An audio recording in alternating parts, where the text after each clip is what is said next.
ዘሪው እንዴት ነሽ እርግፍ? ደህና ነኝ። እንዴት ነህ? አለው። ምን ነው ግራ ተጋባሽ? ገርሞኝ እኮ ነው። ምኑ? ሰሞኑን ደጋግሜ ስላንተ እያሰብኩኝ ነበር።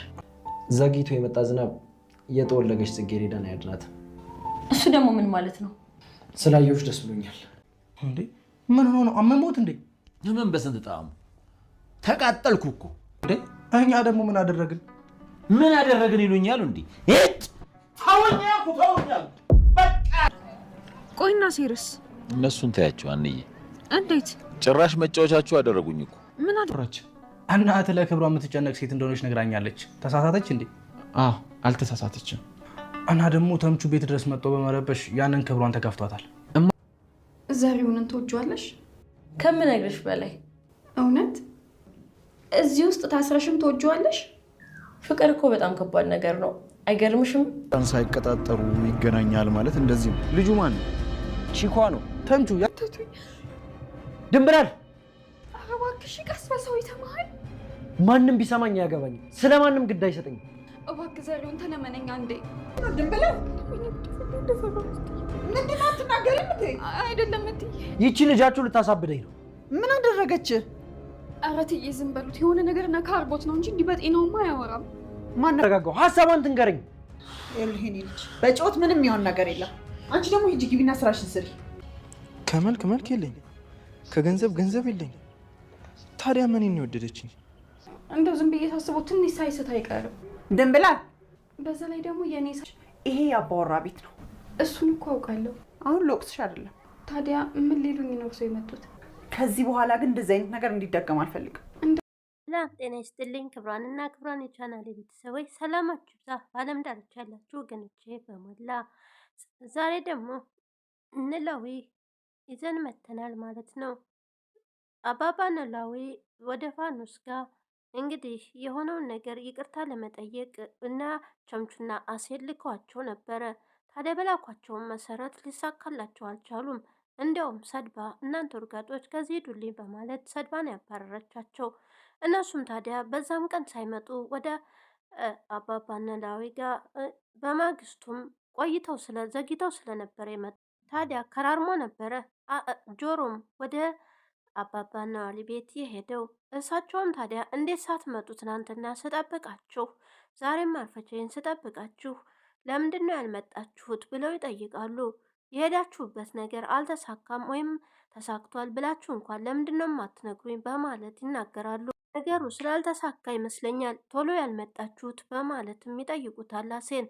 አሴም ታዲያ በትክክል እሷም አልፈልግም በማለት መልስ እንደላከቻቸው አሴ ይናገራል። አባባ ኖላዊ ታዲያ በጣም ነው የከፋቸው፣ ውስጣቸውም ተሰብሯል። በጣም ተናደዋልም። ፋኖስም ታዲያ ልጅ አይወልድም ስለተባለች ከእሳቸው ለመራቅ ወስናለች።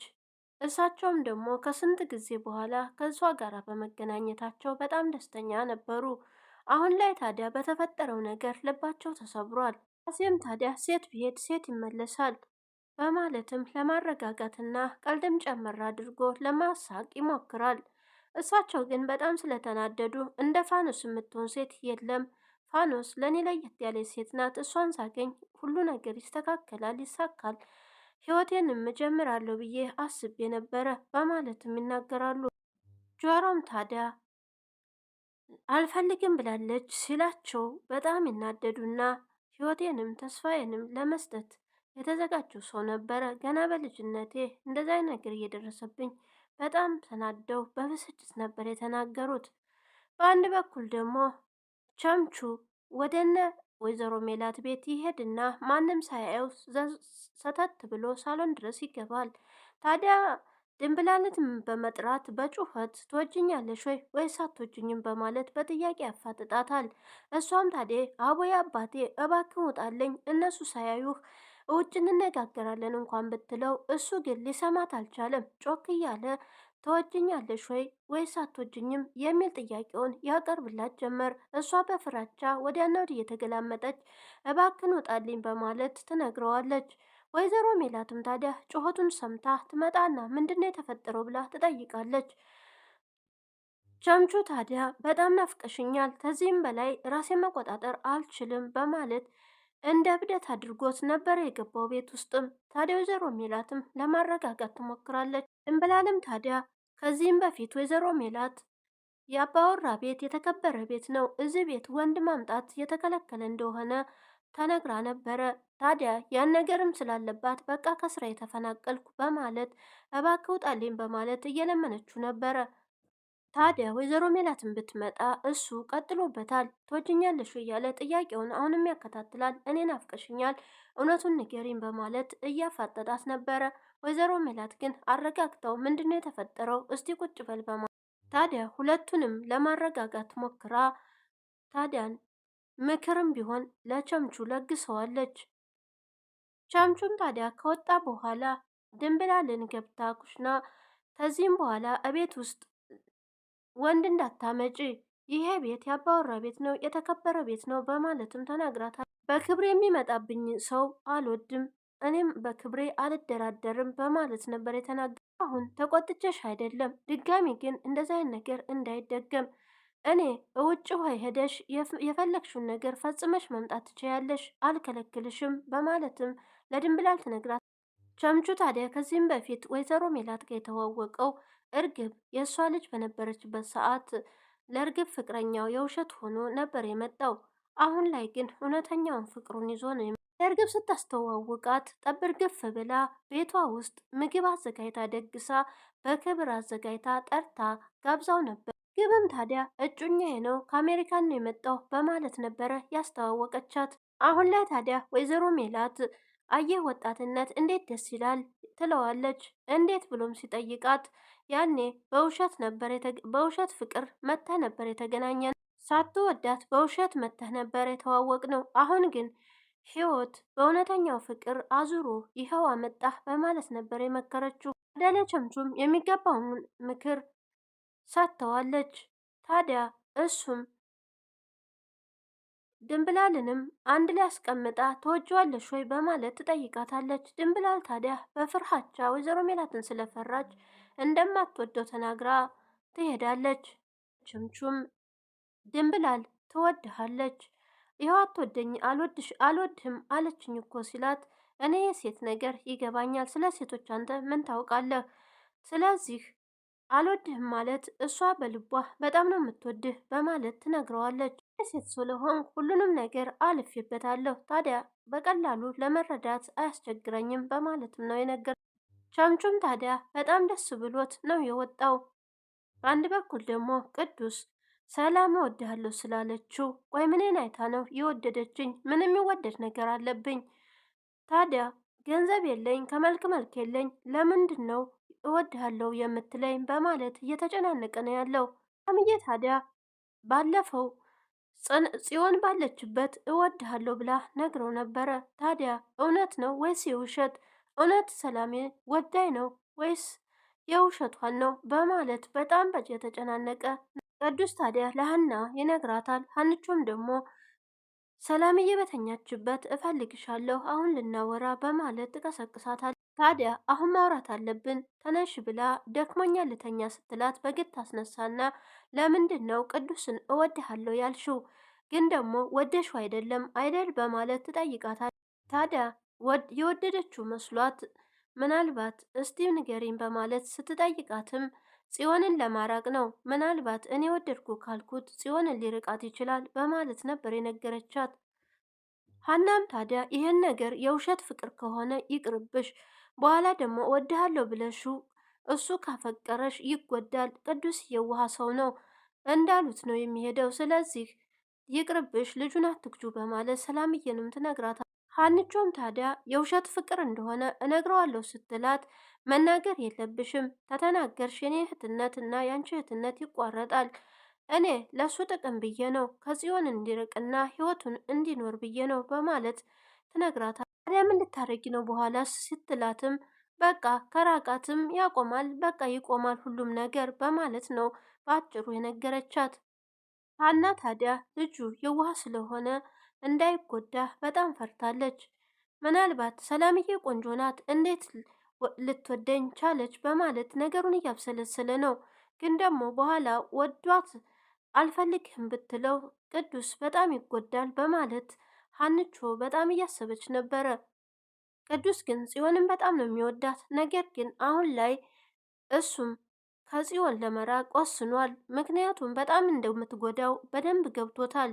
ስለዚህ እኔ እንኳን እሷን እየወደድኳት ጭራሽ እሷ በላይ ላይ ትረማመድብኛለች። ነገር ግን ሰላምዬ እንዴት ልትወደኝ ቻለ? እወድሃለሁ የምትለው የእውነት ነው ወይስ የውሸት ነው ብሎ ቁጭ ብሎ እያሰበ ነበረ። በመሀልም ታዲያ አሳይመንት ለመስራት ከሀንቾ ጋር ተቀጣጥረው ነበረ።